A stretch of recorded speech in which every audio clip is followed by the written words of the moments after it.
Watch out for the hole. What hole? Watch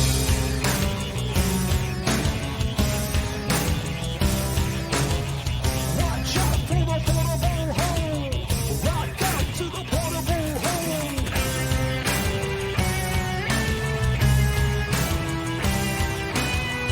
Watch out for the portable hole. Rock out to the portable hole. Welcome to the Portable Hole Podcast. I'm Ryan George, and I'm here with my good friends Justin and Cynic. How are you guys doing? Great. Yeah. Very good. Don't speak Never so better. Yeah. I'm always ready to go third, and I'm just waiting for Justin to do something. Yeah. Do something. Yeah. Yeah, we're great. Yeah. That's Who how'd you couldn't guys be great enjoy on a it? day like this? Huh? Who couldn't be Right. great on We'll, a day like this? we'll talk about that a little bit in a bit. So how'd you guys enjoy your Memorial Day weekend? It was a lot of fun. I had some friends over, and we cooked. We made a lot of good food, and we ate a lot of like healthy, good food. They're vegans, but they're good. They're really good chefs. So they made some really nice stuff, and we ate a ton of interesting dishes, and it was nice. Yeah. How about you, Cynic? How was your Memorial Day weekend? Well, I was still getting over that cold that I blessed the podcast with last time that we did. And so it was more just relaxing, took a long walk, stopped and got some dinner. And, it wasn't too bad. I mean, to the point where I can almost get back to work, which I'm excited about because it feels like it's been forever that I've done anything. Yeah. Cool. So before we get into our news stories, which have some breaking news today, wanted to mention that I have a story that I worked on with Justin that was published recently in the Indie Comics Dispatch, Tales from the Dispatch anthology. And so it's free. You can go on Global Comics. I'll leave a link in the notes for this, but Global Comics is one of the sites you can go to download it. Again, get a free download. It's a really fun story. It's a 5-page, as my artist put it, sci-fi legal drama. So definitely download it, check out the story, and let me know what you think when you have a chance. So, Wait, so anyway, does that mean I'm now does that mean I'm a published author? I guess so. I guess Yes. that's what the parameters are. Although I did ghostwrite one of Ryan's articles. So you didn't ghostwrite it. You helped on it. I was So- a ghostwriter. Which one of you entered the prompts and which one of you hit go on ChatGPT for this article? Oh, this was pre-ChatGPT. Yeah, this is free. Yeah, this one actually was free ChatGPT. You actually had to write it. Yeah. We But no, wound up changing a lot of it anyway, though. the thing with ChatGPT is like it's not. I was just talking about how useful it is for a lot of things. Writing is not one of them. It's good for editing. So like if you take something and you put it in like, hey, edit this for me, it's actually pretty useful. But it is not very good if you're like, hey, write me a story. It's pretty bad. Not bad. It's like it'll be very competent and straightforward and have all the story bits that it needs, but it's not going to be very unique or interesting. So yeah, this one definitely not ChatGPT. Well, But- interesting that you say. So we've talked about this previously, and my stance was always, well, not yet, but soon. With all these people losing their jobs, and twice over the last week, I've come across people who have lost their jobs to AI. Real already. One copywriter and one graphic designer. Yeah. Both did videos talking about how they absolutely lost their gigs because their company found things like ChatGPT. Yeah. Oh, yeah. Well, so that's the thing is like, and I've been saying it for a long time. I think those are definitely the first jobs, and maybe coding, depending on how quickly how good it gets at some coding. But like graphic design and copywriting are two easy jobs that are going to get cut. Like, and it's like nobody should get into those fields really, because I mean, you the thing is like ChatGPT is not going to write you like the next great novel or write you an amazing script, but it can copyright very well. And why have a staff of copywriters when you can have one editor who puts things into ChatGPT and then just goes in and tweaks it however you need it. So that is the problem, right? It's all those jobs are gone. And same thing with graphic design. Like at the end of the day, you can go in, ask it to make you almost anything. If you know how to play with the prompts, it's gonna do the design. It's not gonna look. AI art has a look. It still does, but. If you're selling pancakes and you just want to put out an ad for pancakes, then whatever, have ChatGPT make it rather than hiring somebody to draw the Sure. thing for you. So, it sucks, right? Like, because it is going to take away a lot of those jobs. I think at the until there's some kind of government regulation, I think you've got to kind of embrace it and learn how to work with it, And so, like, I was just talking to you guys earlier. Like, I use it a lot.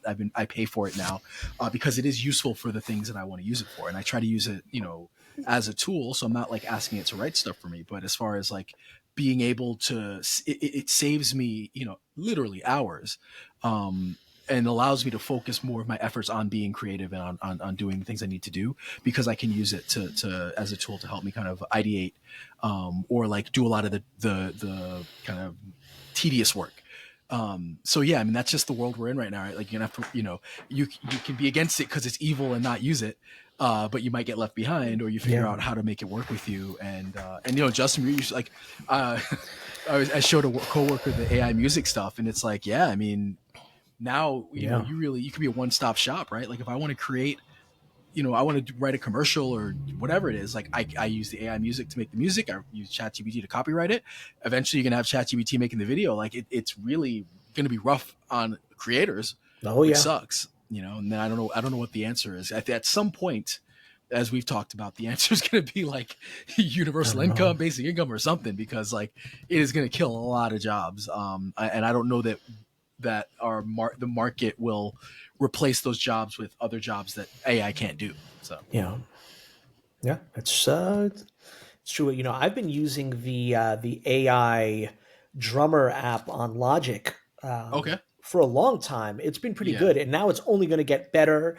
And it's like, that's going to be the first musician that's going to go as the drummer, right? Like, like, especially if someone using the app like knows what sounds good and can base it, because that was always a big thing. It's like a good drummer isn't just to play, but also to add their creativity and their flavor to it. But if the AI app is really good at doing that, and the person controlling it understands what's needed, it's like, it's crazy. Like, some other instruments will soon follow after that. So in a way, it's very good for producers and composers until they get replaced as well. That's the thing. Yeah, like, everybody's it's right now, right? You need that one person who can edit and clean things up, but there will be a day where you don't need that, right? And that sucks. It's crazy. And I don't know how you fix it, but just don't get into a field. Well, I mean, it could theoretically replace anything, but like, don't get into a field where AI could replace it. It's just it's tough. Yeah, that's it. So yeah, it's like, we'll see.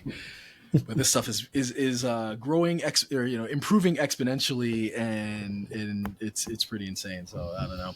We will see. So anyway, the big news today, and when this releases, this will be old news, but we just found out that Trump was convicted on all 34 counts. Ding dong, the witch is dead. No, I wouldn't start that. I know. I think it's who knows? It'll be interesting to see, because I wonder. I know that, like, the line from if you're on that side, right? If you really support him, your point of view is going to be that this is all rigged and we're against him.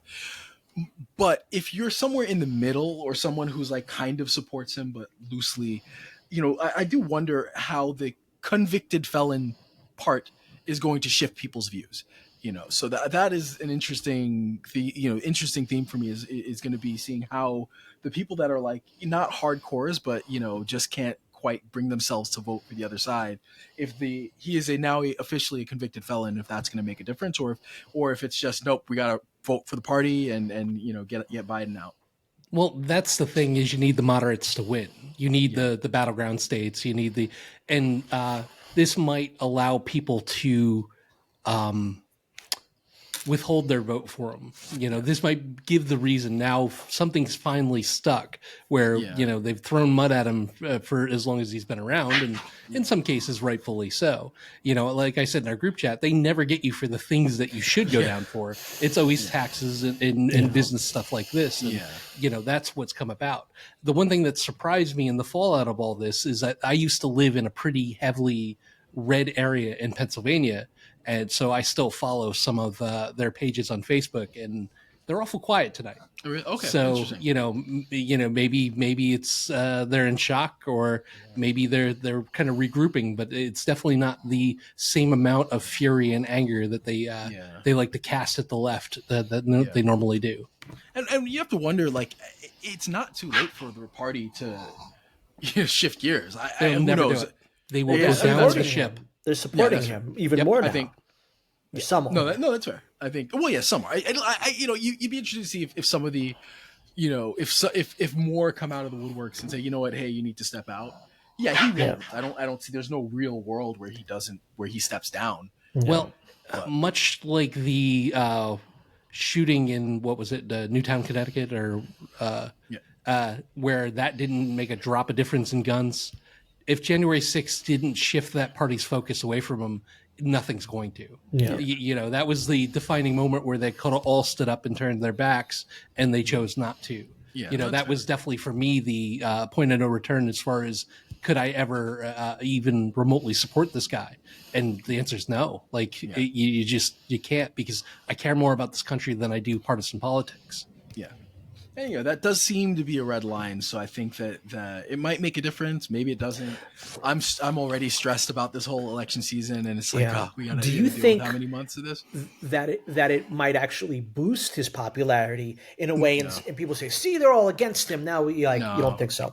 If you are on that side already, you're on that side. You're already there. You were going to vote for him regardless. I don't think that it's going to change much among moderates. So I feel like, if you were already, hardcore, you're going to be hardcore Trump. You're not going to. You don't think it would change the moderates? No, because it's a fact that that this was rigged. That the Democrats have come together. Joe Biden single-handedly orchestrated this. He's, it's just a war against Trump right now that they're all waging. It's interesting how that always happens every time something doesn't go their way. That it's a calculated effort by everyone. This is one of those things where it was pretty open and shut. Like, it's sort of like the documents case in Florida. Even though the brakes are being pumped on that. I mean, they went several times, asked for these documents. He kept saying, no, I don't have any. I'll give you a few, giving them a few. And it wasn't until they, kind of kicked the doors in at Mar-a-Lago that, they're all sitting right there. It's not, there's no world. There's no place in this world. There's no universe where he's a victim in any of this. This is all self-brought. All of it is.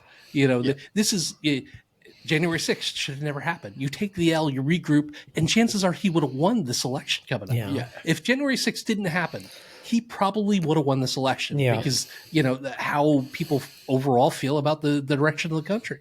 Yeah, no, I would agree. I think, there's right or wrong, because I think that there is definitely an apathy towards Biden and towards what, things that are going on. And so, January 6th doesn't happen. He had a good chance. And honestly, if COVID didn't happen, I think he had a good chance of winning 2020. Yeah. And so it's he probably would have been reelected because things weren't going that badly. It's like he can't really get out of his own way, So it's like, it is what it is. I think it'll be an interesting election season, and we'll try not to stress too much about it over the next however many months. Luckily for me, as we said, that it really doesn't matter, because at the end of the day, the AI Terminators are coming for us. or from cynic's perspective, China, one or the other, right? All right. Anyway, so some more news. So somehow we always have MMA news. We got 2 MMA stories. So I guess Cynic first. What's going on with Ronda Rousey? Well, just recently, Ryan, Rhonda sat down for an interview. I kind of wish she would stop doing these interviews because they do much more harm than good. And she said that she doesn't believe she would be welcome at a UFC event, and that she would be booed to the point that it would, make her feel bad. And Rhonda is a lot like the whole President Trump thing. She's a victim of her own devices. She's if we go down the path, she's beloved. Like, she's a world beater. They're predicting that she could beat male champions.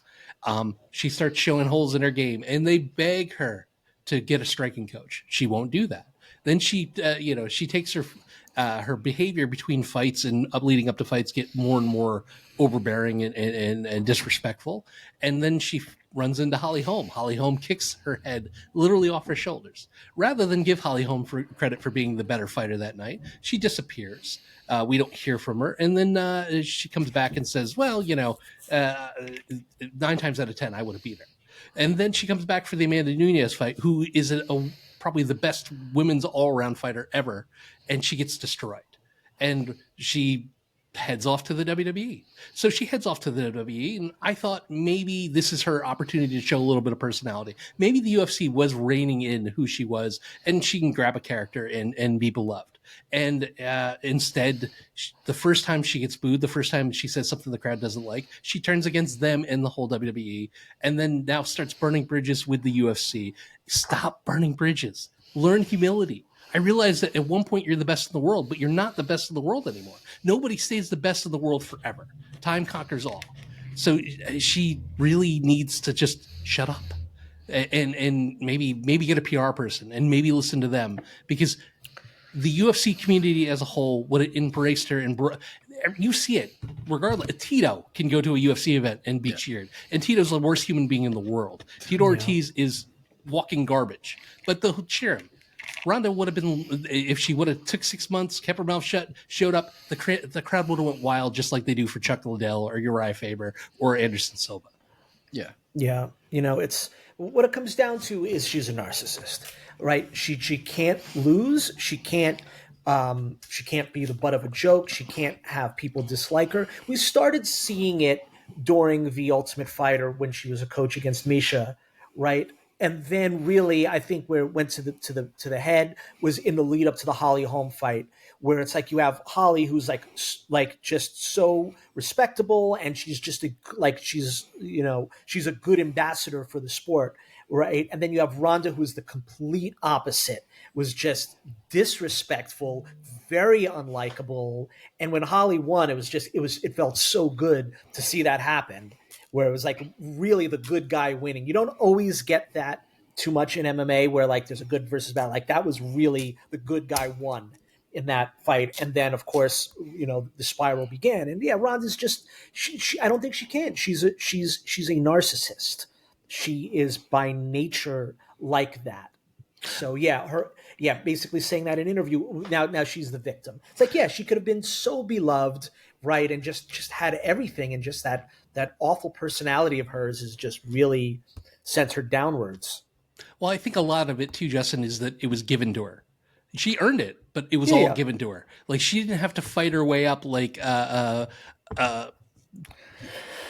Jacek or Korakevich or any of these female fighters that actually have humility and have a love for the sport. Like she came in and she just straight dominated. And I think that hurt her overall, because she didn't have to work her way up the ranks. She didn't have to fight for no money or just sleep in the back of a gym, or, she had this skill set, and for a while she dominated the world, and her run came to an end. Yeah. Well, the thing is, she was a star pretty quickly. Yeah. And I think when she faced adversity, she kind of took her ball and went home, took her ball and went to the WWE. And then same thing. She did really well there. She was a star quickly, but then, left and kind of came back, and her heart wasn't in it, and then kind of blamed other people. And so I think that's the issue. It's like she's not really accountable.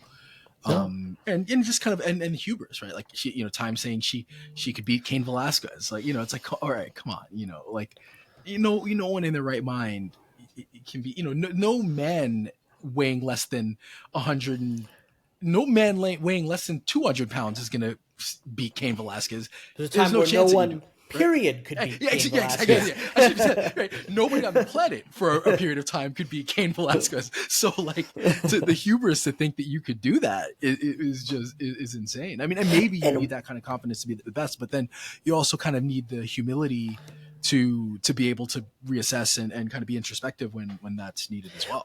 When she said that, it wasn't in like a Floyd Mayweather, who she also said she could beat, sort of way that it's part of this hype marketing. And like you take stuff that athletes say like that with a grain of salt. You're like, okay, we know what they're doing here. We get it. But when she said it, it came in such a bitter, unlikable way that you don't chalk it up to, she's hyping herself. But that's her know, personality as a whole. Yeah. Everything she says is bitter and unlikable. And that's Yeah. unfortunate because she was talented. And I think she Yeah, suffered the sure. same thing in the WWE that she did in UFC. She was good at a couple things, but when it came time to improve or people were better than she was, she just couldn't handle it. So rather than look inward for the solution, she just started attacking the organization and its fans, Yeah. which Yeah, you're exactly. never going to win fans doing that. And then to come back and say this after she didn't give Holly Holm or Amanda Nunes any credit for their wins just recently. Yeah. You're And not that's going to wrong, win right? hearts and minds by doing that. Yeah, it's like they beat you, and it's not like it wasn't like a close fight. No. I mean, they beat her, the brakes off of her, and it was like Yeah. clear that she should, she lost clearly, and it wasn't a situation of oh, she was winning for 4 rounds and got knocked out. It wasn't, it's like Chael Sonnen and Anderson Silva That's after their first heartbreaking. fight, right? Every time I think It's about like, that, huh?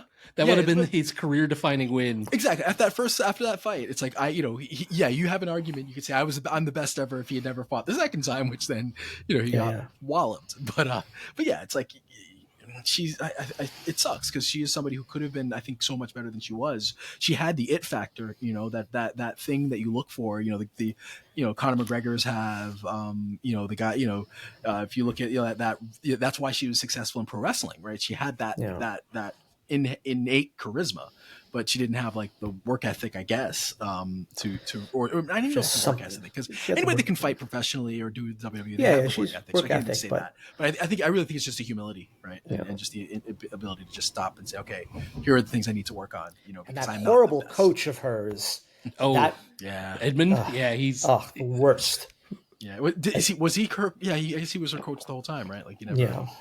Yeah. So Interesting, fun thing too is that her now husband Travis Brown, joins the gym, wins like one fight against Brendan Schaub, and then goes on the losing streak of his life, and then is out of the sport within 4 or 5 fights later. Yeah. So Edmund not winning Coach of the Year any year, I think.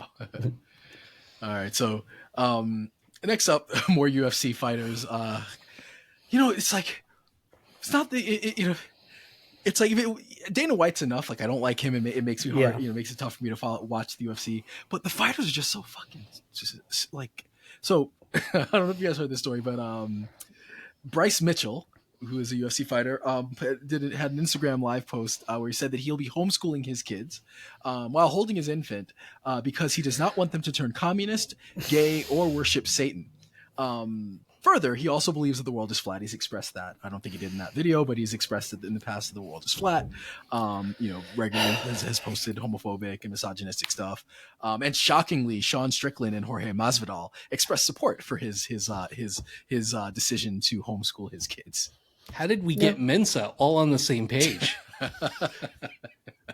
Well, you can be sure he's gay. Like, no one acts like that, is that homophobic overtly without, some repressed feelings.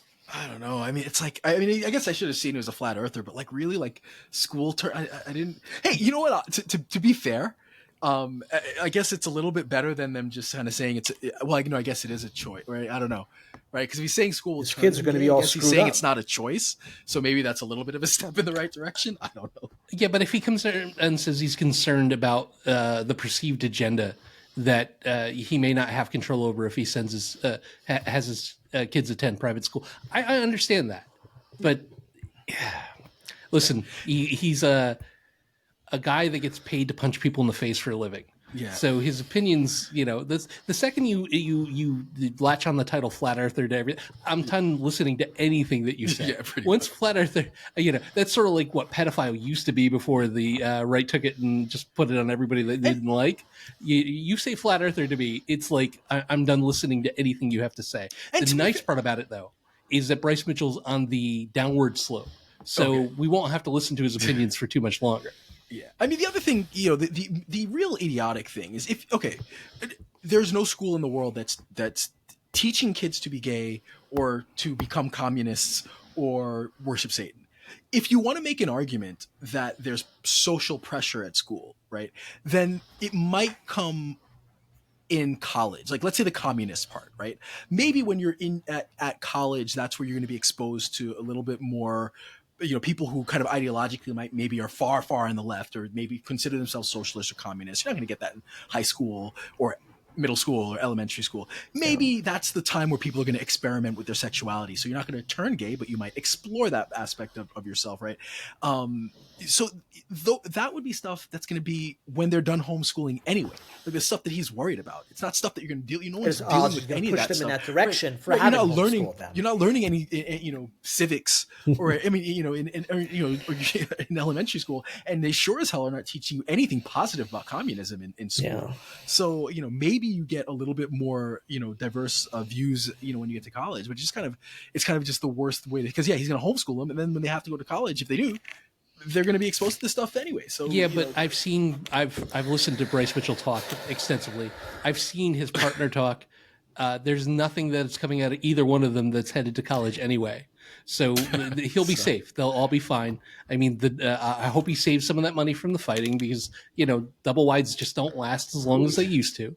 And he'll be a footnote in history at some point, because I don't think public schools turned anybody a communist or a homosexual. I don't think that there's the scientific proof to prove any of that. However, while we fight about these social issues in elementary schools and high schools and college, the Chinese now have their kids hooked up to AI with headbands, and that if they yawn too much, or if they look at their phone too much, or if they lose concentration, the parents are called in for a meeting. So while we're fighting over don't say gay, or while we're fighting over while we're fighting over the Bible, or who should say the Pledge of Allegiance, the Chinese are educating their kids far more superior than we are. So Ryan, when they come, are you going to tell me that I was wrong? No, I will call you up and tell you that I was right before we go to Once again, sounds like an episode of you were Black right, Mirror, like that one where like the parent could like see their kid all the time and like could censor things that they don't want their kid to see. Remember that episode? Yeah. That's pretty much what you're describing in China right now. But yeah, no, it's silly, and but the thing is with the UFC fighters too is like, if they would take their heads out of their asses for like a minute, they're, of all the athletes in the world, they're the ones that need a union, right? Like maybe a little bit of socialism might help, not even socialism, just a little bit of like community, might help them. And so as fighters, it's like they need a union, because at the end of the day, like Bryce Mitchell, when he's done fighting, where's his money coming from? He has no pension. He has no guarantee of health care. There's nobody clamoring to have him, do anything. Like, what's your second career outside of like hoping that you get enough people riled up, on social media that you can build, some kind of a little, build your own little reputation and platform there. But it's just so dumb if some of these guys would just stop and think for a second, like, hey, the NBA, it's $1 billion business. They've got a great union. MLB's got a great, every major sport has a great union. Major sport has a union, and it's only helped the players. Yeah. And the UFC is its brand. It's $1 billion brand. The fighters, outside of the big name fighters don't make very good money, all things considered, and they have no security. So it's like, while you're sitting there arguing, fighting over, gay and communism and Satanism, like you're actively, making choices that are going to hurt yourself. So that's what it is, I guess. All right, so on to baseball a little bit, and then and while we'll stay on baseball to talk about your budding feud. I know you guys are Justin's got some strong words for Cynic, but we'll start with some baseball news. So a couple years ago, I know that the Major League Baseball started to incorporate Negro League statistics into their stats. So like if you look for leaders, depending on how you sort things, you're going to see that the Negro League stats have been added, which I've been advocating for since like I remember being on AOL like chat rooms in like the 90s, arguing about it. And it was Wild West then. Definitely got some crazy arguments and responses there, but now they're kind of enhancing that so that now the league leaders are showing up as well. So like, for example, Josh Gibson now is the leading all-time batting average and slugging percentage, and it stirred up a little bit of a controversy. Surprisingly, I haven't seen as much against it as I thought, but I want to get your guys' thoughts as big baseball fans about the incorporation of the stats fully, and if you guys are for it, against it, or have a nuanced view. Well, I'm sure because Cynic gives into woke pressure, and is it just wants to make himself look good at the expense of the purity of the game. He would be in favor of this, but in general, yeah, I like it. I think it's fine. I don't think it hurts anyone, and anyone who's up, who's up in arms, and it's like, get a life, like really. Well, there is a little bit of karmic justice to Josh Gibson over now leaping past Ty Cobb, who was a world-renowned racist and terrible person, and replacing him on the leaderboard. And listen, it doesn't really matter. We could get into the whole argument, well, what type of competition did they have? Well, how many games did they play? Who was actually keeping? It doesn't matter. At the end of the day, it doesn't matter. And if this is the least we could do for him, after all the indignities they suffered, after all the racism they had, I'm all for it. I mean, there was a level of competition in that league that the MLB just couldn't match at the time. People like Satchel Paige and Josh Gibson were well above their time. When Jackie comes over and he's like the 10th best player in that league, that tells you the level of competition and skill. And my only regret is I never got to see any of it, because I can imagine those games were amazing. Yeah, exactly. And I think that's the thing is like baseball's always been a game of statistics. So I can understand if you're kind of like a purist, that any major change affects you. But at the end of the day, like you can always sort the stats however you want. So if you want to sort it to not have, Negro leaguers in it, then all the best. Do what you want to do. So that's the beauty of having such a deep and extensive kind of database of statistics, is you could do whatever you want with it. But I think that's well put. It's like, that's the least we could do, for the kind of indignities that they did suffer. And yes, like the level of play was very good. And you can say whatever you want, like, because the Negro leaguers didn't play with the major leaguers, and the major leaguers didn't play with the Negro leaguers. So they all kind of, there was you had two groups that were playing not with all the best competition, in one place. So I think it's fair. And I think it's good on baseball, to do that. So, and thankfully, like I said, I think the discourse has not been as negative as I thought it would be. And again, I'm sure in some spaces it is, but at least in the spaces that I've seen it, it's not been that bad. And yet it is kind of, karmic justice that, Josh Gibson leapfrogs over Ty Cobb. Always good. So anyway, okay, Justin, what's your problem? What's your beef with I Cynic? made a completely. Well, before we say, so Justin and Cynic is the general manager of a commissioner of a fantasy baseball league. Justin's in. If I can, I might take over an open team that just opened up. But anyway, Justin, so what is your I made a completely, your issue with Commissioner Cynic? Based on the rules, I made a completely legal free agent acquisition, according to the bylaws of the game, and according to the software. And because the commissioner didn't want my team to be good and wanted his team and the other team, that had, I like looked at their lineup. It was like Soto, Alonso, Harper. It was like an all-star team of like lineup. I'm looking at my, at my lineup. And it's like, it doesn't even compare. And I'm like, oh, now I get it. Like, of course, Cynic has like the best pitching staff of time, just like everyone. I was like, I see how this works. It's always, the owners and their buddies happen to get the best teams. So finally, when I wanted to make a legal acquisition, the commish put the kibosh on it and gave me some really, on the spot bullshit reasoning as to why all the other owners would complain about it. It's like, that's not my problem. I made a legal maneuver and that was it. So we could sense corruption in the ranks. The issue wasn't with your maneuver. It was where you put that player after you made the maneuver. And your reasoning for it wasn't, oh, I'm sorry, Joe, I made a mistake. It was, I'm exposed. I'm going to take advantage of this loophole. So fuck those guys. Exactly. But somebody's already done this. And I've corrected it then too at the beginning of the season. We run 3 starters and 2 relievers, and we only want people to stack 3 starters at a time for a day. So it doesn't the pitching aspect of it doesn't overshadow the offense.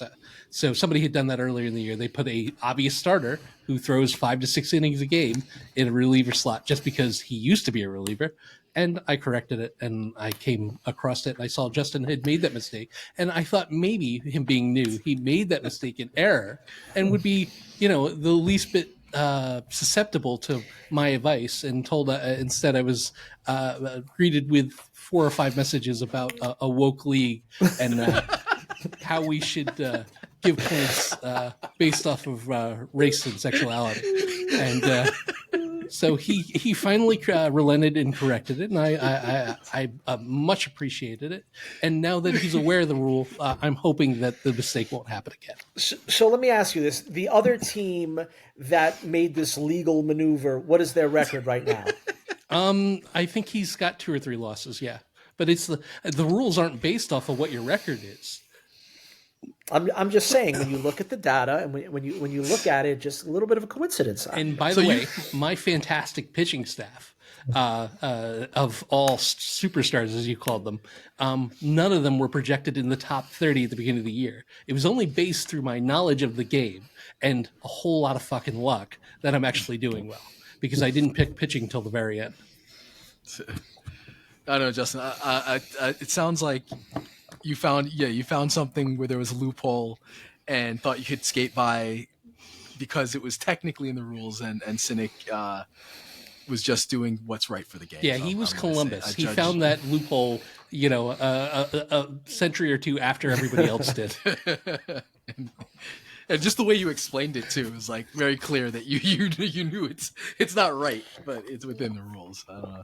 Sounds a little Trumpian. It's all that matters. As I said, I'm the Bill Belichick of the league. Okay. All right.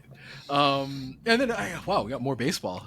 It's funny. Like we thought this was a pop culture podcast, yet we talk more about wrestling, UFC, and baseball than we do. We're finding our else. niche. Why limit ourselves, Ryan? Yeah, exactly. Yeah, no, I guess. Well, it's also like there's a lot of. I guess it's interesting. At least for me, it's been a very interesting sports kind of year.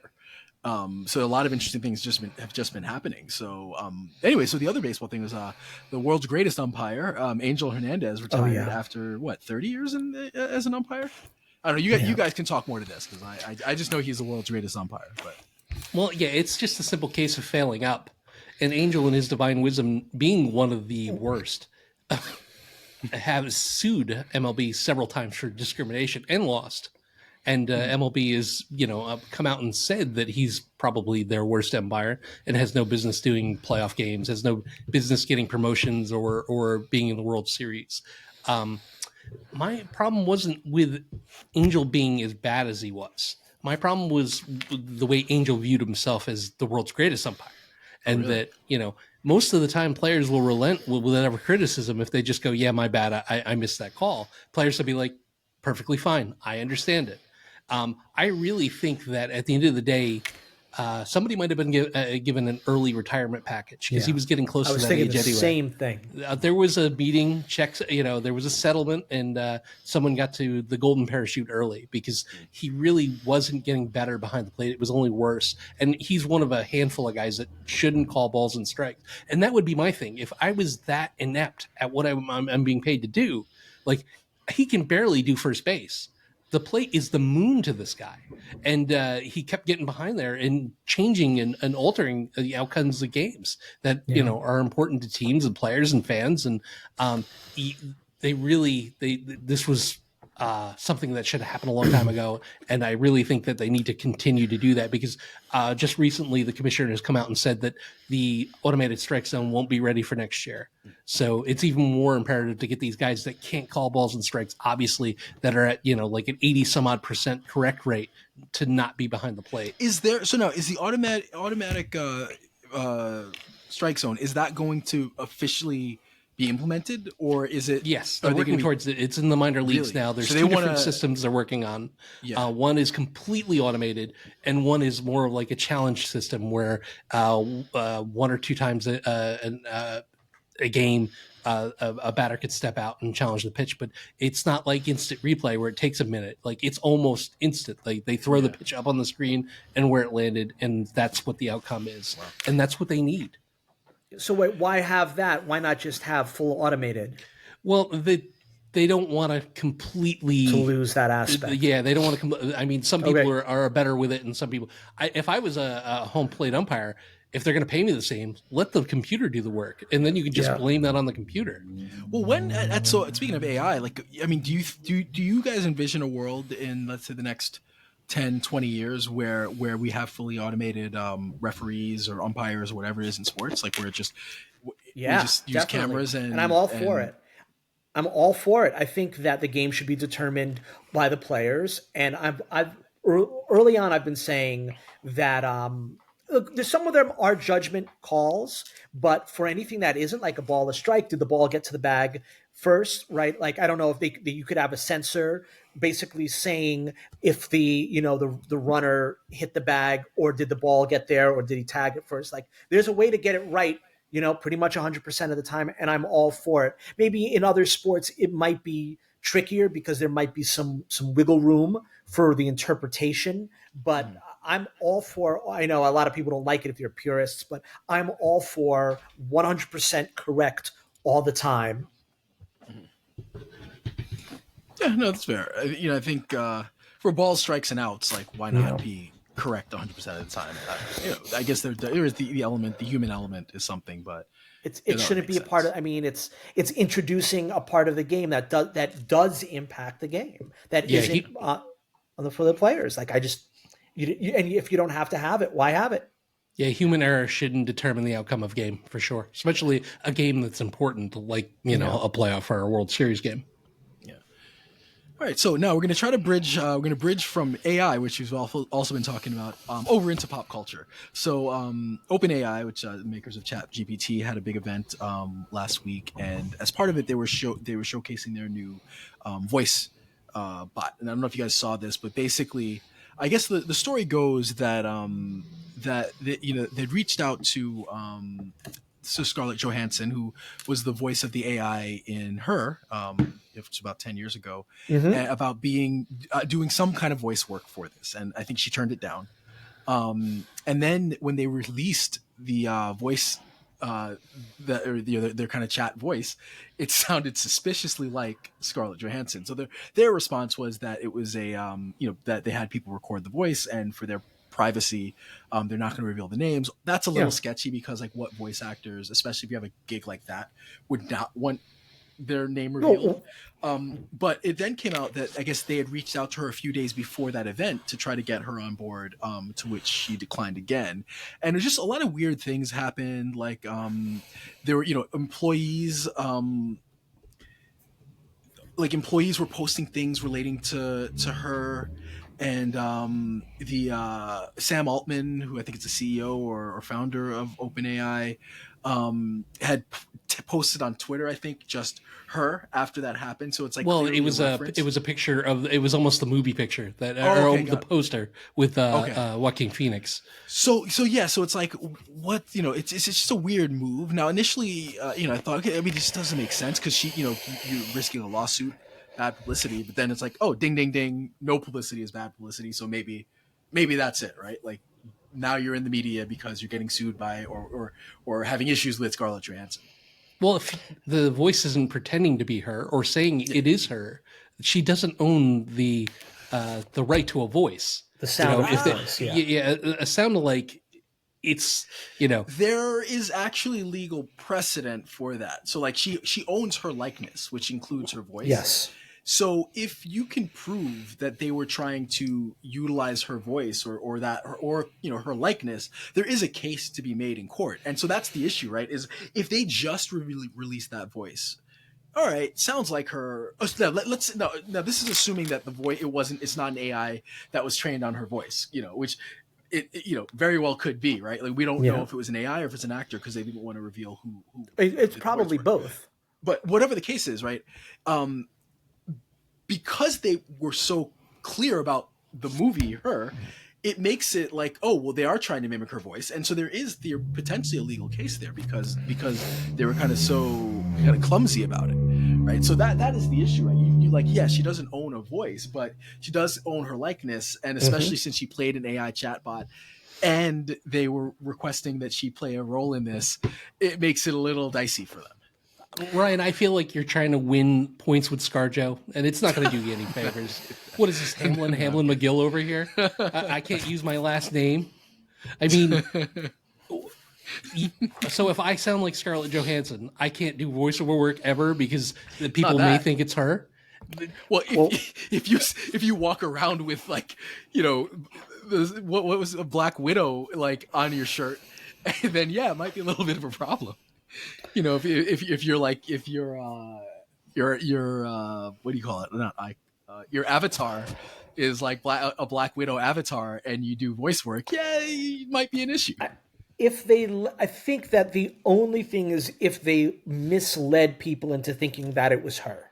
Yes. Right. But yes, just the voice alone, it's like, yeah, you could sound like someone. You could even purposely mimic their voice. There's nothing that can be done about that if there's no, you're not selling it as that person, right? Sound-alikes go way back. It's not a new thing. And even if someone was modeled after her, what can you do? That once again, this is going to be there's going to be many court cases about this over the next 10 to 15 years, and there's going to be lots of legal proceedings in its new territory. There's probably going to have to be new laws written, basically having some sort of copyright or trademark or something on your on your likeness. But it's going to be very, very hard to do that. What would happen? What happens if you see yourself on a movie or something, and it just so happened that like you downloaded some app, and part of the terms and conditions, which none of us look at, is like, we own your likeness, so we can use it, and like that's bound to happen at some point soon if it's not already happening. People signing away their likeness without even knowing it. And so I think the folks over Chat GPT better be careful. She's already won lawsuits against Disney, which is near impossible. Yeah. So, maybe just let that one go and try to figure out maybe what, Britney Spears is up to and maybe use that voice instead. Yeah, exactly. All right. It's a a lot of artists are come out, like singers and stuff, are saying they're gonna start using our brand and using our name to sell songs. It's going to sound just like me, and people can put stuff out there, and like how do you really stop it? It's like the next version of Pandora's box. It's already happening. Yeah, people are saying, "Oh, here's the new Weeknd song," and it sounds a lot like him. Enough like him. And it's getting, just based on that alone, you're getting so many views. It's funny because an artist's brand is now almost all they have, right? Because you can make music and stuff that sounds a lot like someone. You can replicate their voice. You can write like them. But what's keeping people sort of, what's making them famous is their brand rather than their product, even though the product helps. So now you're basically taking that away as well. Yeah. So it's going to be a brave new world. Yep, absolutely. All right. So last bit of news, and then we'll get a little bit into some summer movies. So the Memorial Day weekend is typically a big movie weekend. There's always some kind of big release. The big release this year was Furiosa. I forget the exact title, if it's like Furiosa, a Mad Max story or something like that. But sequel to Mad Max Fury Road, which, if you've seen it, it's a phenomenal movie. I really enjoyed it. It was a cult hit. It wasn't a massive box office hit, and I think there were high expectations for this, and it bombed, at the box office this year. Unfortunately, I haven't seen it. I was hoping to, but it only made, I think, $32 million over the weekend, and did not do well. I think it was one of the worst Memorial Day weekend openings in a long time, in something like 20 years. But Cynic, what do you think about that? Is this a trend? Was it a bad choice of a movie to open there? What are your thoughts? Well, it was the lowest grossing, box office blockbuster, but it was also number one. So I think this speaks more along the lines of where we're at the theater and where we're at in the film industry than we are how we feel about Chris Hemsworth jumping over and stealing Mad Max's job. I really think that it's more reflective of the medium is changing. these movies at home during the pandemic really spoiled people, and going to the theater is expensive and time consuming, and sometimes you don't get the money out of it. You don't get the value out of it that you think you get. There, like we sat down to watch Civil War, and there was a family sitting to the right of us that talked through at least a third of the movie. So I mean, I think some movies are always going to be movie theater movies, but some movies just need to be released direct to a streaming app, and we call it good. Like, I don't think we're ever going to get back to the time where there's 15 releases a year that we're going to be running to the theaters to see. Well, yeah, I mean, I think it's weird because, like, Kingdom of Planet of the Apes has been a huge hit, right? It made, I think, it was like 80 or 100 million that first weekend. It's up to 300 million, so it's done really well. So it's strange, but I think you're right. I think we're past the days of like there being like a can't miss movie, and I think they probably overestimated its popularity. I think, and also like for a lot of people, I think that was their attitude. Was like, oh, Fury Road was great. I'll just wait for this to come out on streaming. Versus people that were like clamoring to go, see it in the theater. So it's unfortunate because I think it seems like it's a good movie. I'd like to get out and see it, but yeah, probably not the best.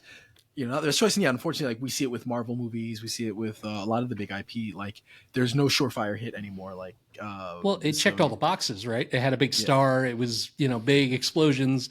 It had a great Rotten Tomatoes score. I mean, it looks like it was fast paced, and yet still none of the three of us went out to see it. So I wanted to. My wife did not. I think that if you're someone like me who's representative of a large demographic, I don't prefer like to see blockbusters in films. Believe it or not, I like to see more sort of artsy fartsy films. Granted, I live in places that have nice theaters where you can go and see that stuff. It's like I want it to be an experience. I want to see like a really good film. I want to see and now a lot of the theaters have really upped their game. They have much more comfortable seating. It's cleaner. Granted, the food is still pretty much the same. It's a better experience, and it's just like unless it's like a blockbuster that I just have to go see. Most of the time, I'm like, I'm not interested in doing this. I'm not interested in paying how much is it? $25 a ticket, 2 tickets, $50, $30 for popcorn and a soda. It's like I don't really feel like spending $80 to go see sort of as you said, a hit or miss blockbuster. It's just not. It's like I can wait. And I have I don't lose a second of sleep. And there's a lot of people like me that are just like, I'd rather see something like sort of cool in a theater that might be off the beaten path than just go see another blockbuster. And when I could just wait a couple months for it to come out. I love the self-reassurance. There's a lot of people like me. There are. I'm a big sure there are, buddy. Well, speaking of movies that we're going to try to see in the theaters, some of which I wanted to go through. So I went through some of the summer movies coming out, see what we have to look forward to, what movies are must see, what movies are not so much. So I'm just going to quickly touch on them. I gave you guys homework. Granted, I gave you guys homework for over a couple of hours to look at these trailers. Can we look at Can we look at some of the most cool, some of the more interesting ones we can go through. So yeah, we'll go through. If we go through all of them, we'll be here all day. But I'll pick out a couple of the interesting ones to go through. So first up, Bad Boys Ride or Die. Cynic, are you excited about seeing this movie? I am not. I've seen the trailer a couple times. It was.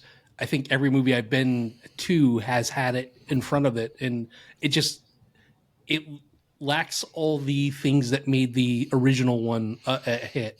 It feels like two guys just looking to get a paycheck. And I mean, I'm happy for them. I'm glad that they're still able to work after some of the things that they've done. But it just doesn't appeal to me in the least, and it's not a movie that I would watch even when it's out on streaming services. How about you, Justin? Excited about that? Yeah, thinking the same thing. Yeah. It looked like some, I saw the trailer too. It's like, some just like sort of jokes. I don't know if I would say in poor taste, but just it's like. It's like it should have come out in the 90s or like early 2000s. Yeah, early aughts. Like it's not I don't know. It's just not. Not enthusiastic about it. Yeah. Not to trailer jack us, but Beverly Hills Cop 4 looks fucking amazing. Okay, yeah. When is that coming out? I believe in the next couple weeks, or if not the next month. But I think it's going straight to Netflix, which Okay, got it. I'm Okay, all about that. Fine. Okay, yeah, well then maybe that we'll definitely add that to the list of things to watch. Because I did see the trailer for that a while back, and it was good. All right, so we'll do one trailer here. Which is something I didn't really know much about until a couple days ago. But this is coming out on Netflix soon, so we can probably review it in the next week or two. But we'll go through the trailer for Hitman.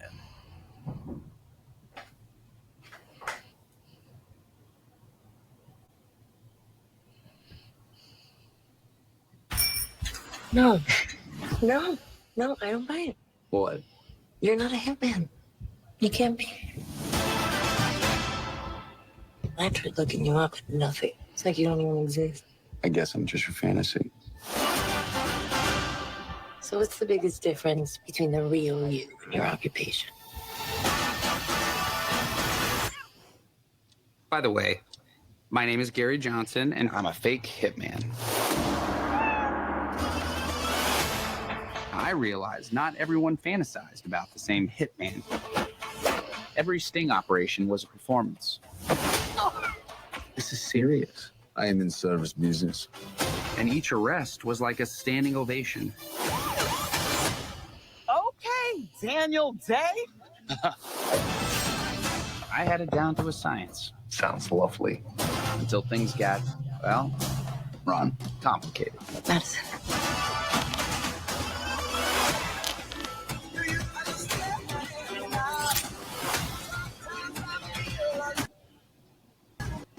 We're expecting heavy turbulence, so prepare to brace for impact. Do I scare you? no. Remember the lady came in trying to have her husband killed that we let go? No, that he let go. Yeah, her husband was just found dead. I'm sorry, what happened?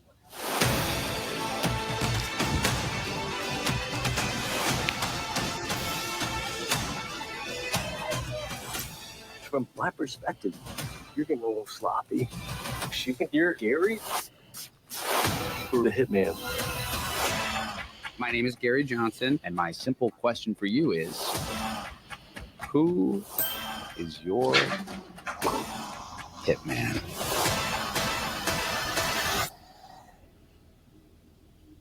We'll see.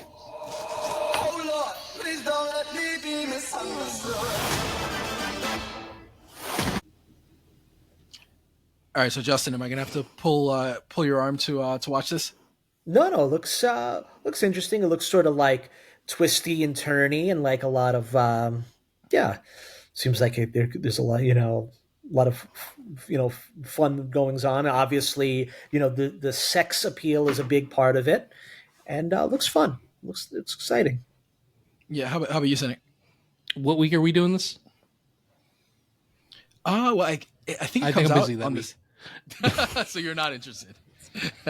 I mean, I'll absolutely jump on and help you guys review it, but it didn't blow me over. Like, it's not Beverly Hills Cop 4. It's not, I mean, it looks like there could be enough meat on the bone to make it an interesting movie, but a lot of it seemed very cliche.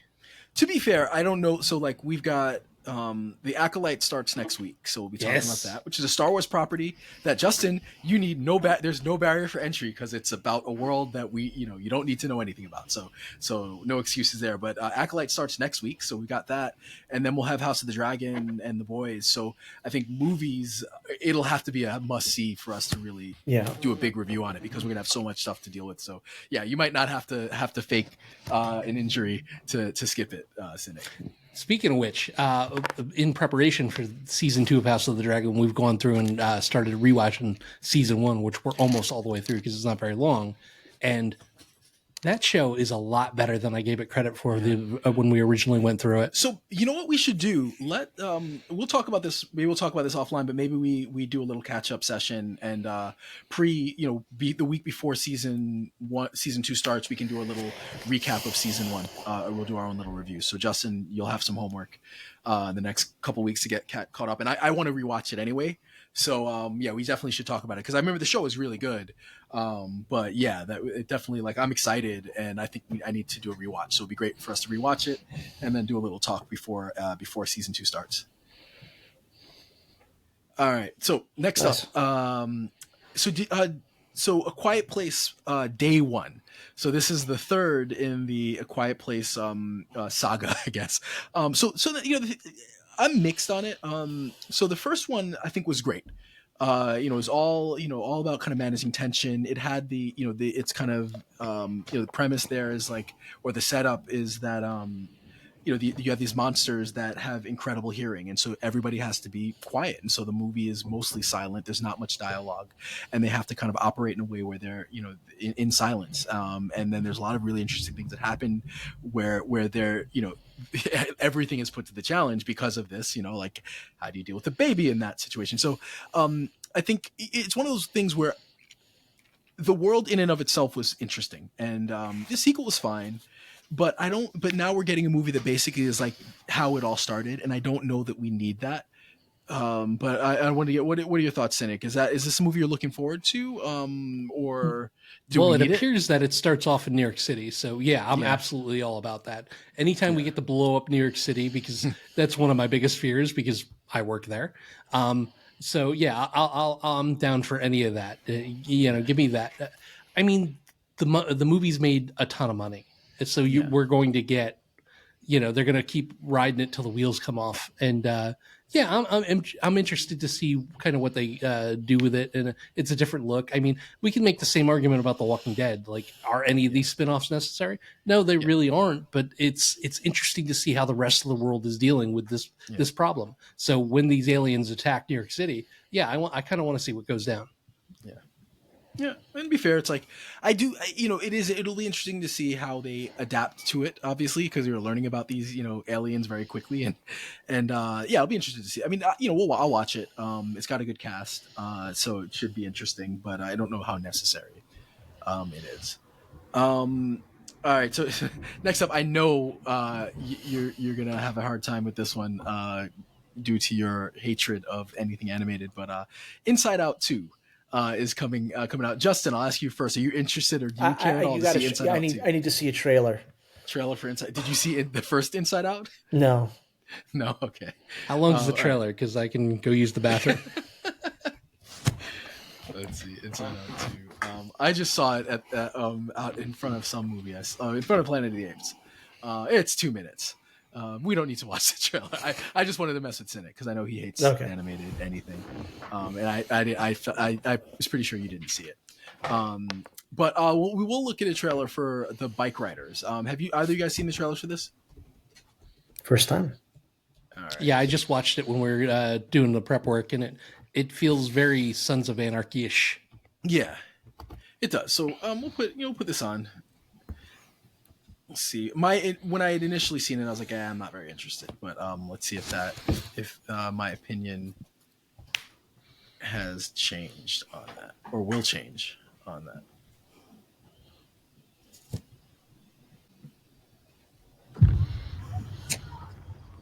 I've been thinking, I can't run this club forever. Oh, it's got Tom Hardy in it. Nothing. So I'll watch anything with Tom Hardy. So. You and me, kid. From the beginning? Yes, please. It was the golden age of bike riders. I never felt so out of place in all my life. That's when I saw him for the first time. It took my breath away. I'm Benny. 5 weeks later, I married him. I thought I could change him, Not to be different, but to be, I don't know, like he's wild. Hey! I told you to take that jacket off. You'd have to kill me to get this jacket off.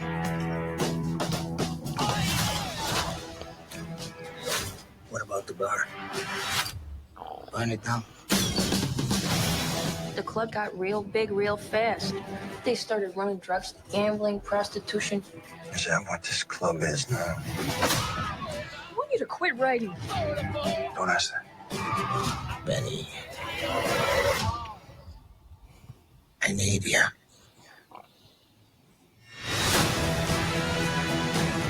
You can't have him. If he wants to ride a bike, he'll ride a bike.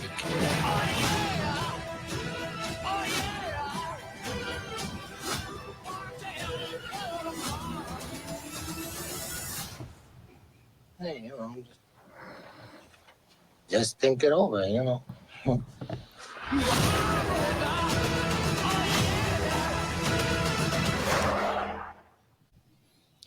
All right, so I'll start and say it's got Tom Hardy, who I'll watch in anything.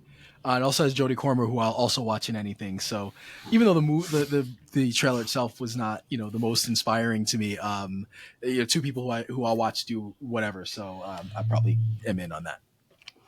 How about you guys? The trailer didn't do it any favors, but it did set like the tone and kind of the period. But just going down through the cast list, it has Michael Shannon, it has Norman Reedus, it has Paul Sparks from Boardwalk Empire, who was fantastic in the show. So I mean, the cast looks good. I'm just not 100% sure what it's about. And maybe when we find that out, in a later trailer or by, seeing videos about it, it possibly could pique my interest a little more. But it looks okay. A little derivative of Sons of Anarchy, but listen, we're not going to be tripping over great movies this summer, so we're going to have to embrace the mediocrity which is in front of us. Yeah. How about you, Justin? I mean, looks like something that I might see on any given night. If it's something, that I've watched everything that I want to. It's like, all right, I'll give this movie a shot. It doesn't look super thrilling, and it does have obviously. I mean, anything with a motorcycle gang is going to be Sons of Anarchy. It's like it's very hard to escape that. I don't know if we look too much. I mean, I didn't. Besides that, like didn't strike me as too Sons of Anarchy. Like it's I guess it was inspired by a true story, but I don't know. Like I could be persuaded to watch it. So we're not going to watch this trailer, but did the movie Twister need a follow up? I mean, the trailer's great.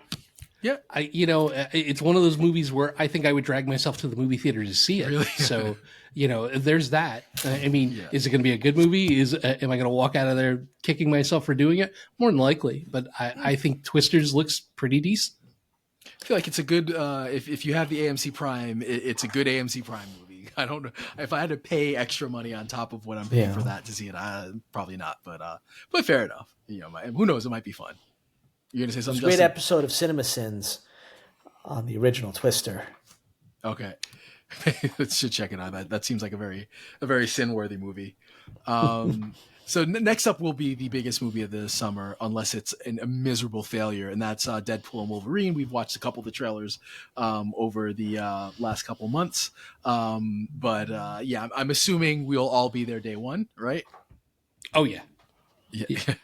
You knuckleheads aren't sitting next to me. I'm going to be annoyed.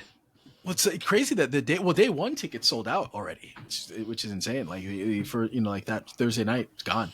But we should make an outing to go to make sure we all go see that.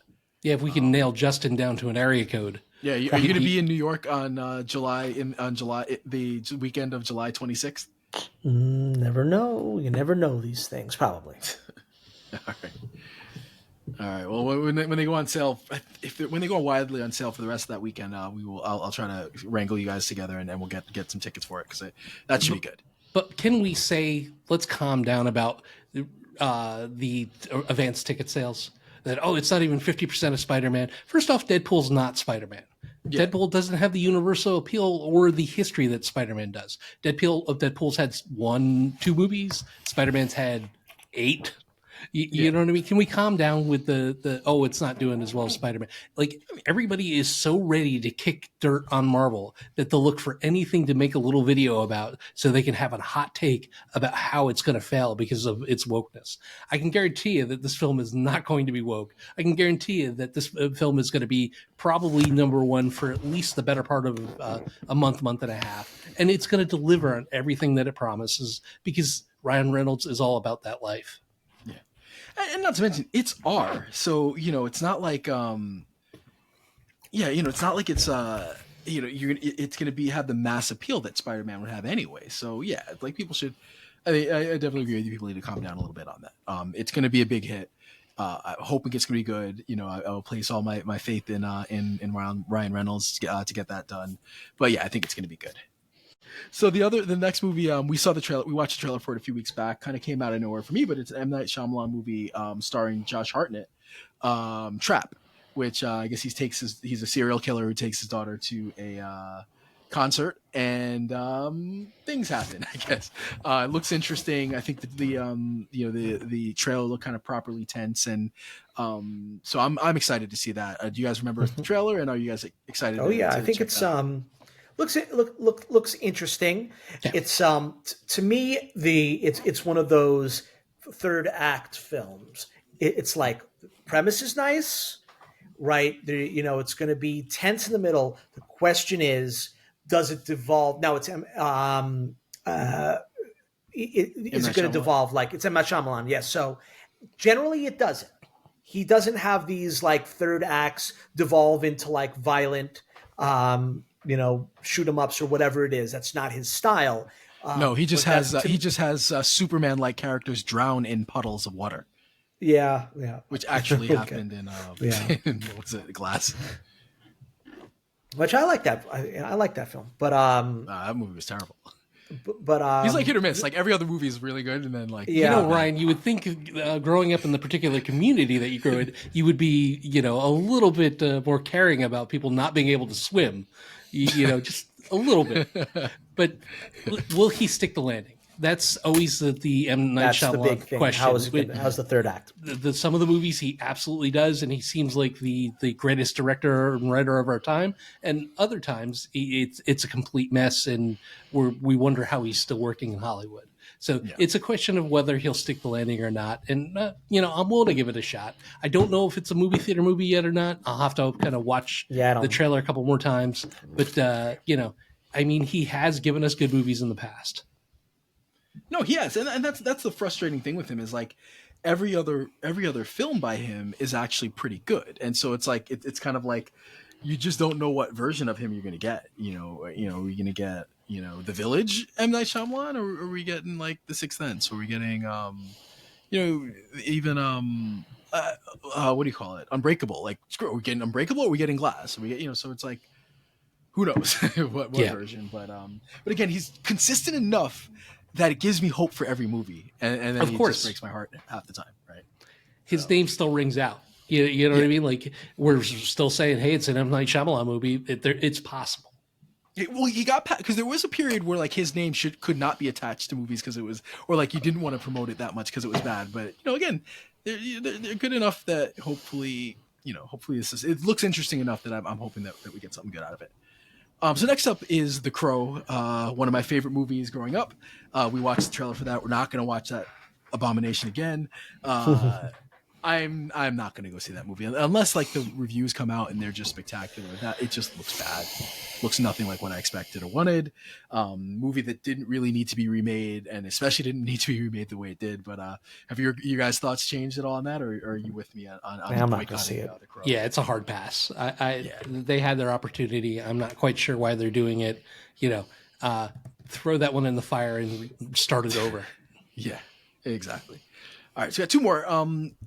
Alien Romulus. I'll pull up the trailer for that because I think it's a couple pretty quick trailers that they have for it. But it's like, I don't know if we needed another Alien movie, but we're going to keep getting them. Aren't we getting an Alien TV show soon?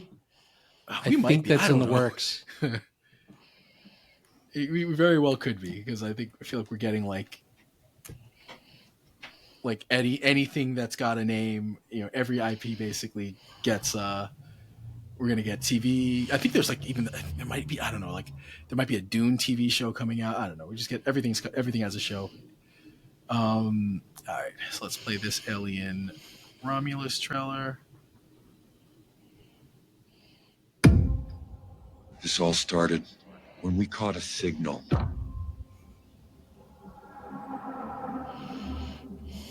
An emergency beacon brought us to this dead ship. There are stories about what happened. A malfunction in the ship's systems, an accident with the crew members, or something darker happened.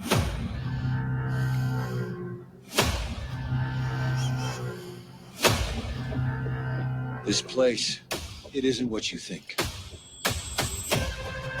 We're not alone in here. Right. These things are coming after us for a reason. They are looking for someone or something. It seems like we are not the first to come across them. No matter what, remember, don't let their queen caught you.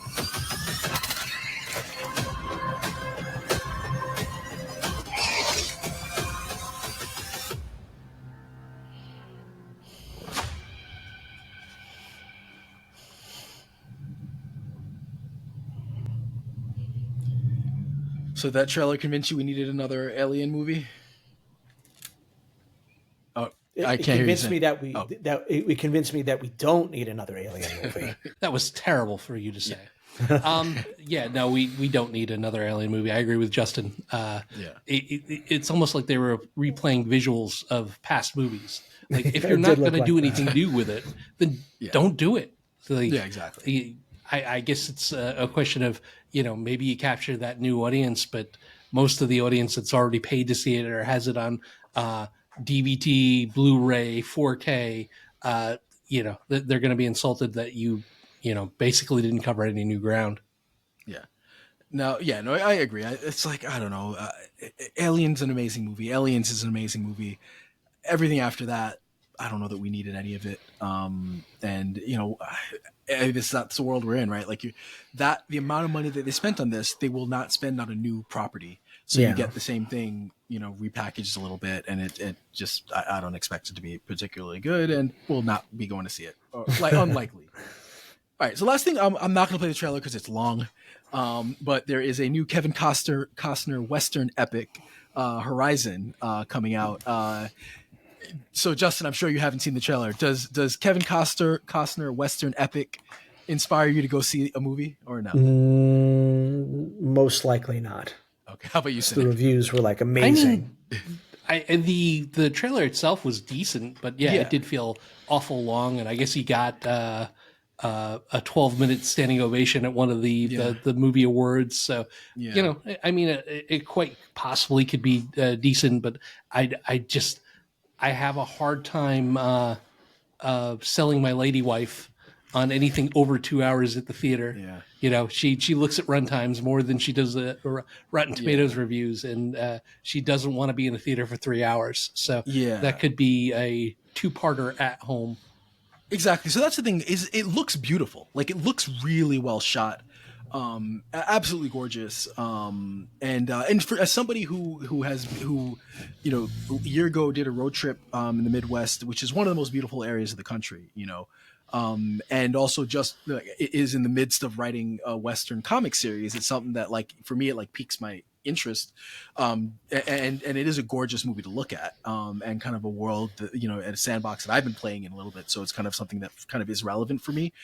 But that runtime is a little rough, and it might be same here. It's like, it might be a little tough convincing my wife to go see it, and it seems like it might be something that I will watch, but I'm more likely to watch it over a couple sittings at home, versus going to the theater to see it. So it's one of those, I very much will see, like, how are the reviews and what am I doing at that period of time? Like, if I'm really busy, maybe not. But if I'm not busy and it's got great reviews, maybe I find some time to go see it in the theaters. But it's a little tough. It's like, that 2 and change runtime can be a lot. But like I said, it does look great. I wasn't compelled, by the trailer and the story. It seemed a little melodramatic, but is what it is. So something like might be fun, might be interesting to see, but it very well might be a streaming movie. All right, well, that is it. We went a little long today. You know what? Speaking of something that is visually stunning that you touted You worshipped at its altar. So I decided to go see it. Ripley? I finally got around to seeing Ripley, and Okay. it was the most snooze fest. I could barely get through the first episode. I couldn't wait for it to end. And Mister, I love artsy movies. I don't want to go to see blockbusters. Not everything could be The Notebook, Justin. Well, look, when something is like, I like it when it's well done, but I mean, it was really boring. Nothing happened in the whole episode. And So you just watched what's something that I don't like? When everyone is the same. When everyone is just this sort of disinterested, annoyed, like everyone, when the personality of every character is the same, and then the lead character has no personality. So Sounds like this podcast. Yeah, pretty much. So couldn't make it, barely made it through the first episode, did not like it, won't be going back. I don't know. I think do you at least agree that it looks amazing? I mean, it was like looking at something that it was like a beautiful piece of shit. Like if you painted like a really gorgeous piece of shit. Yeah, it looks Really? nice. Okay. It's a nice piece of shit. I don't like that analogy. I don't think. I don't know. I feel like there was a better one there. In closing, we did speak about flat earthers earlier, and it looks like Kyrie Irving and the Dallas Mavericks are going to head to the NBA Finals, which I for the life of me, I have not been the biggest Kyrie fan over the last, I'd say, 8 or 9 years because of his antics. I am rooting for him to beat the Boston Celtics and yes. It's funny. I rooted for the Celtics to beat the Pacers just because the Pacers beat the Knicks, and that's kind of how my brain works. So if you beat my team, like I want you to lose. But yeah, no, I would absolutely. Kyrie's a weird guy because like he's got it's like between his like the kind of at least I don't know like. His retweets and posts, from like people that may or may not be anti-Semitic to like his, the flat earther stuff to some of the stuff he got antics with the Nets. It makes him, kind of an easy villain, but he's also like, it's like watching, Rembrandt, in person, watching him play. And I think the YouTube and Facebook algorithms realize like I could just watch, Kyrie Irving highlights. So I'm constantly being fed his but he's like an artist, right, on the court. And so somebody that like, in some ways you do root for him. And when you hear him in interviews, he seems like he's a decent guy. So I think maybe on some level it's maybe a little bit misunderstood. But I'm definitely rooting for them to beat the Celtics. Yeah, his ability was never in question. It was just more his desire. And not to be a clubhouse cancer. But one thing that did turn me on him recently was there was a long interview about how him and Luka have kind of formed this best friend bond, and Kyrie's kind of took in the role of being a mentor. And I'm all about personal growth, and the fact that he's gone from somebody that you can't rely upon to mentoring a younger player, and them being successful, and then finding a way to get along, even though they're from two very different parts of the world. And him being a positive influence on Luka, I'm all about that. Like I want to see them win tomorrow. Yeah, so hopefully, we'll see. It'll be an interesting series. It'd be great to see Boston choke again, and then we'll have an interesting offseason where it's kind of make or break time for the Knicks, and we'll hope maybe have an interesting season coming up. But all right, so that is it. As usual, all of our stuff is at portableholepublishing.com. And all of our social media stuff is at portable_hole. So Justin, until next time, watch out for the hole. What hole?